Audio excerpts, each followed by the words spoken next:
ಯಾವುದೇ ದೇಶ, ರಾಜ್ಯ ಅಥವಾ ಪ್ರದೇಶ ಅಭಿವೃದ್ಧಿಯಾಗಬೇಕಂದ್ರೆ ಕೈಗಾರಿಕೆಗಳು ಅತ್ಯವಶ್ಯಕ.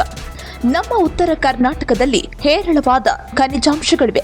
ಹಟ್ಟಿ ಚಿನ್ನದ ಗಣಿ, ಬಳ್ಳಾರಿ, ವಿಜಯನಗರ, ಕೊಪ್ಪಳ ಭಾಗದಲ್ಲಿ ಹೇರಳವಾದ ಐರನ್ ಓರ್ ಇದೆ. ಆದರೆ ದುರಂತ ನೋಡಿ, ಆ ಭಾಗಗಳು ಕೈಗಾರಿಕೆ ವಂಚಿತ ಪ್ರದೇಶವಾಗಿವೆ. ಈ ಕೆಲ ದಿನಗಳ ಹಿಂದೆ ಕೊಪ್ಪಳದಲ್ಲಿ ಒಂದಿಷ್ಟು ಹೋರಾಟಗಳಾದವು. ಸ್ಟೀಲ್ ಫ್ಯಾಕ್ಟರಿ ಬಂದ್ರೆ ಜನ ವಿವಿಧ ರೋಗಗಳಿಗೆ ಬಲಿಯಾಗ್ತಾರೆ ಎಂದು. ಆದರೆ ಸತ್ಯ ಏನಂದ್ರೆ, ಜಾರ್ಖಂಡ್ನಲ್ಲಿ 100 ವರ್ಷಗಳಿಂದ ಟಾಟಾ ಸ್ಟೀಲ್ ಫ್ಯಾಕ್ಟರಿ ಇದೆ. ಅದರ ಸುತ್ತಮುತ್ತವೇ ನಗರ ಪ್ರದೇಶ ನಿರ್ಮಾಣವಾಗಿದೆ. ಸುಮಾರು 20 ಲಕ್ಷ ಜನ ವಾಸವಾಗಿದ್ದಾರೆ.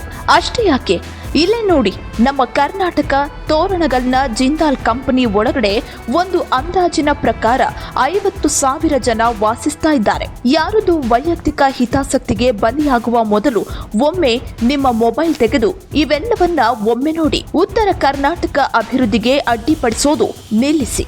ರಾಜ್ಯದ ಪ್ರತಿಷ್ಠಿತ ಉದ್ಯಮಿ, ಉತ್ತರ ಕರ್ನಾಟಕದವರೇ ಆದ VRL ಸಮೂಹ ಸಂಸ್ಥೆಯ MD ಆನಂದ್ ಸಂಕೇಶ್ವರ ಅವರು ಕೈಗಾರಿಕೆಗಳು ಬಂದ್ರೆ ಮಾತ್ರ ಉತ್ತರ ಕರ್ನಾಟಕ ಅಭಿವೃದ್ಧಿ ಸಾಧ್ಯವೆಂದು ಈ ಹಿಂದೆ ಹೇಳಿದ್ದಾರೆ.